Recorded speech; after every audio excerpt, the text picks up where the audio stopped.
ফের রাজনৈতিক দল হিসেবে জামাতকে স্বীকৃতি। হাসিনার আমলে জামাতকে নিষিদ্ধ ঘোষণা, ইউনূসের আমলে সেই নিষেধাজ্ঞা খারিজ। রবিবার বাংলাদেশের সুপ্রিম কোর্টের রায়, জামাতকে রাজনৈতিক দল হিসেবে পুনর্বহালের নির্দেশ। নির্বাচন কমিশনকে নির্দেশ বাংলাদেশের কোর্টের। বাংলাদেশ জামায়াতে ইসলামী আজকে তার নিবন্ধন ফিরে পেল। মাননীয় আপিল বিভাগ হাইকোর্টের যে রায় ছিলেন এই রায়কে বাতিল ঘোষণা করেছেন এবং ইলেকশন কমিশনকে নির্দেশনা দিয়েছেন বাংলাদেশ জামায়াতে ইসলামীর রেজিস্ট্রেশন এবং অন্য যে সকল ইস্যু ইলেকশন কমিশনের সামনে আছে বা আসবে সেগুলো যেন দ্রুতই নিষ্পত্তি করেন। সীমান্তে পাকিস্তানের বেয়াদবি, ভারতে মাদক পাচারের ছক, এবার ড্রোনে মাদক পাচারের চেষ্টা। 1 কেজি হেরোইন সহ 4টি পাক ড্রোন উদ্ধার। অমৃতসর ও তরনতারনে বিএসএফ এর অভিযান, ফের অ্যান্টি ড্রোন প্রযুক্তিতেই সাফল্য।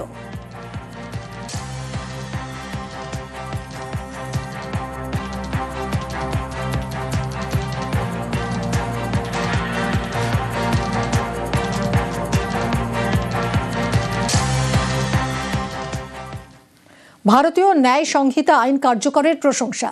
রাজ্যে আইন কার্যকরের প্রশংসায় কেন্দ্রীয় স্বরাষ্ট্র সচিব। শাহী সফরের মধ্যেই বঙ্গে কেন্দ্রীয় স্বরাষ্ট্র সচিব, মুখ্য সচিব, স্বরাষ্ট্র সচিব, ডিজির সঙ্গে বৈঠক হয় গতকাল। বৈঠকে স্বরাষ্ট্র দফতরের আধিকারিকরাও ছিলেন।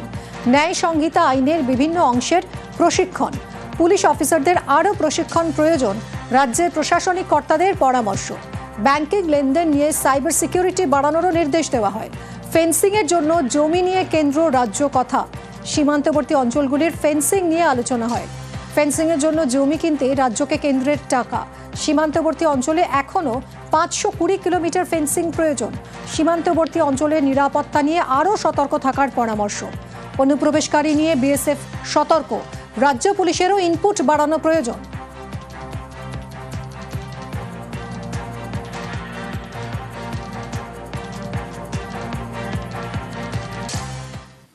কলকাতায় পাক চরযোগ, 3 জায়গায় তল্লাশি এনআইএর। পাকিস্তান থেকে টাকা এসেছে কলকাতার অ্যাকাউন্টে এবং সেই টাকা জঙ্গিদের হাতে গিয়েছে বলে সন্দেহ। তদন্তকারীদের নজরে শতাধিক ব্যাংক অ্যাকাউন্ট। পাকিস্তানের হয়ে চরবৃত্তি, এর সঙ্গে জড়িয়ে গেল কলকাতার নাম। শনিবার কলকাতার 3 জায়গায় তল্লাশি চালায় এনআইএ, খিদিরপুর, পার্ক সার্কাস এবং মমিনপুরে। এই মমিনপুরে ডায়মন্ড হারবার রোডের এক ট্রাভেল এজেন্সিতে হানা দেয় এনআইএ। ওই নম্বরে সেম অন্য রেকর্ড পেজে 3টে ট্রানজ্যাকশনে যে আমরা pay point India third party apps দিয়ে করেছিলাম, মানি ট্রান্সফার করি থার্ড পার্টি অ্যাপস দিয়ে হয়, মানি ট্রান্সফার হয়, ঠিক আছে। ও টাকা নেয়, আমিও টাকা নেই, সব মিলিয়ে কাজ হয়। তাহলে ওই 3টে ট্রানজ্যাকশন হয়েছিল থার্ড পার্টি অ্যাপস দিয়ে, বাস আর কিছু নেই। 3টে মোবাইল আর একটা ল্যাপটপ নিয়ে গেছে। বিদেশ থেকে টাকা এসেছে, সেই টাকা গিয়েছে জঙ্গিদের হাতে, এমনই সন্দেহ করছেন এনআইএর গোয়েন্দারা। তাই শতাধিক অ্যাকাউন্টে নজর এনআইএর।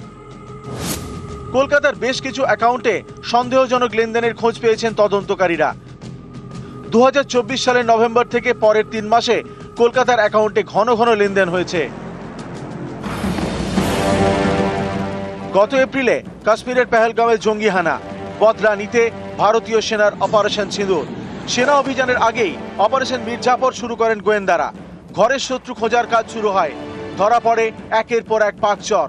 গত মাসে দিল্লি থেকে গ্রেপ্তার করা হয় সিআরপিএফ এর অ্যাসিস্ট্যান্ট সাব ইন্সপেক্টর মতিরাম জাটকে।